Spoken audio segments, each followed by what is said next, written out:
What's up, fellas? Y'all doing all right? Doing well. Good. Good.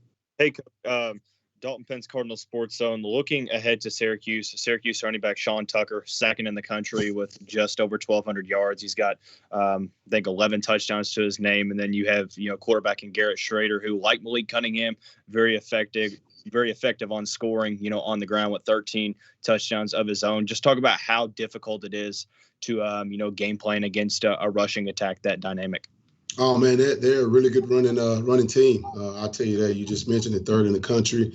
A lot similar to our offense, for sure, with the dynamic legs of, Garrett Schrader, who does an unbelievable job with his, within the run scheme or whether it's, scrambling as well. And so it's tough, man. It's tough to prepare for a running quarterback.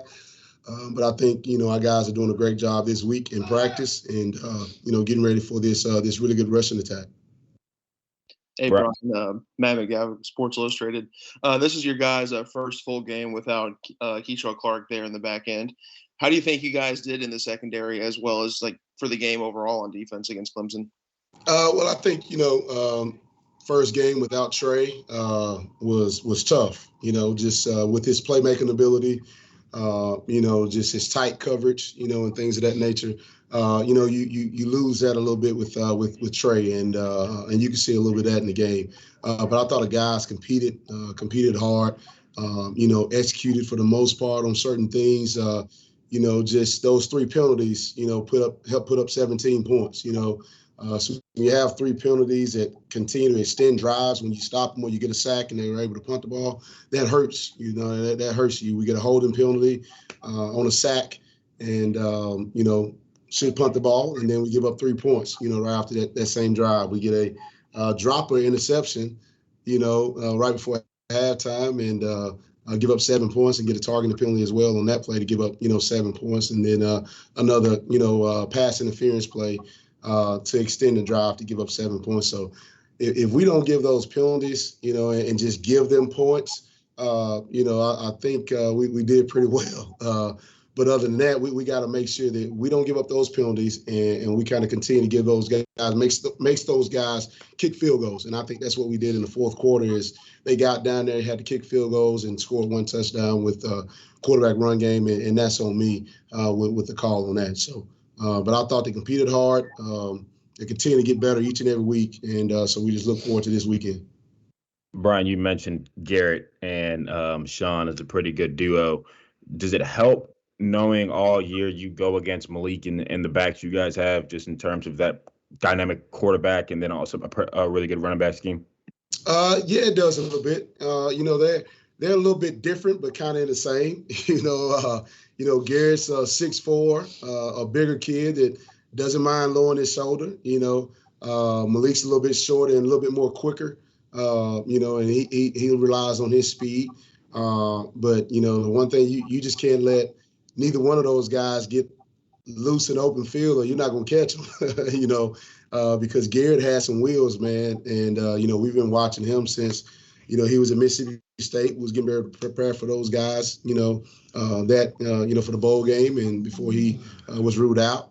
But, he's a tough one to prepare for, I'll tell you that. And, Bryan, I guess on the topic of shifty quarterbacks, obviously that's Lamar's jersey retirement. I asked Scott this on Monday, so I'm curious now for you.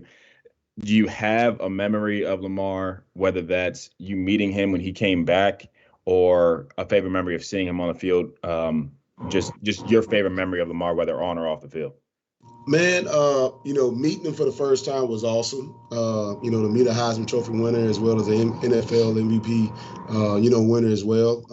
He's just a legend, man. But my number one, I think memory of Lamar, just really, I'm coaching and I'm doing my thing and preparing and you get a chance to watch games and things of that nature. But I think one of my first was, when the Florida State game when those guys played here. He went off. I think, everybody says the pose that he did against Syracuse was awesome. But mine, when he had that swag, when he just, he spun and I think they spun him and he kind of held the ball out over over the end zone. That was just as smooth as you can get, man. It's like, I'm like, man, this dude out here dancing on people, you know? So, but he's just an awesome talent. And, you know, I'm glad he played for this university. And he brings a lot of positive vibes and positive things to this great university, this program that I think he deserves it. So just so glad that they retired his jersey. Hey, Bryan, Matt McGavick, Sports Illustrated. Considering Tucker and Schrader combined for, I think, nearly 2,000 yards, and Schrader through the air is completing only 50% of his passes with 7 touchdowns, 3 picks, I believe is what it is.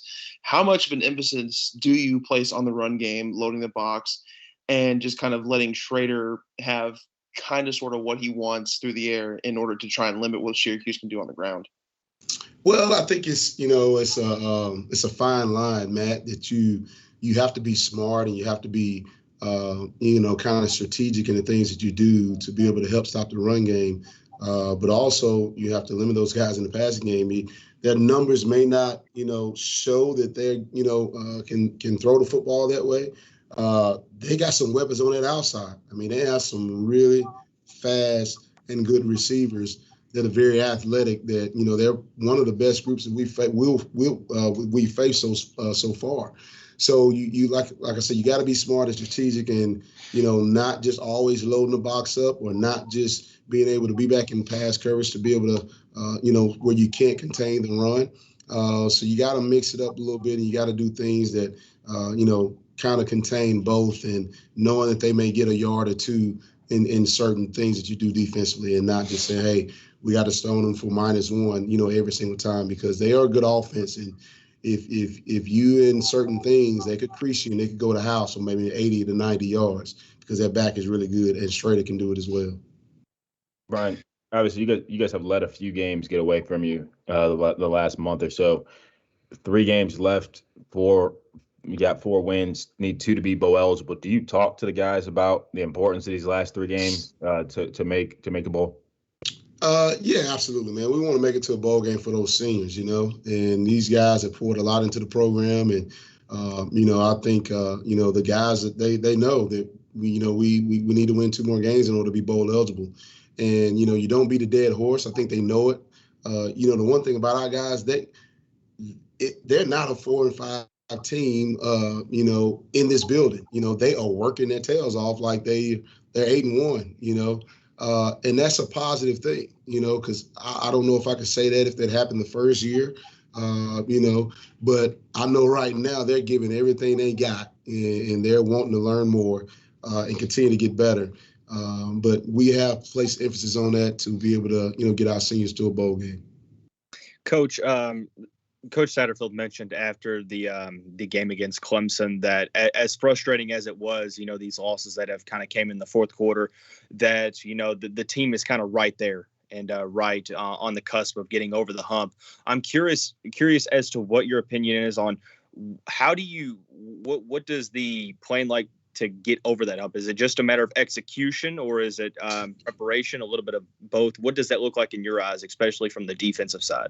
I think it's a little bit of both, Dalton. I told the guys earlier this week, like, listen, obviously, we're not getting over the hump for reasons, and we can't just pinpoint what it is, right? So we maybe need to do a little bit more of everything, whether it's preparation. If you're preparing, 2 hours a day, maybe you need to bump that up to 3 hours a day. If you're watching film, throughout the whole week, and say if you watch it 7-8 hours a week, 1 hour a night or whatever it is, you may need to go an hour and a half. It's a little extra walkthrough time that you guys may want, after practice. We'll do whatever we need to do. So I think that's the way you approach it. You try to do something a little bit more than what you've done, because like you say, Coach Sass, we're right there. I mean, you lose by 1 point, you lose by 3 points, you lose by 6. So obviously you are right there. I think it'll be different if you were losing by 30 every night, every Saturday night. I think it'll be different. So I think your approach will be different with that as well. So a little bit of both, Dalton. I think, that's what you have to do. All right. Thanks, guys. Appreciate you guys, man. Y'all have a good one. You too, Appreciate it, Bryan.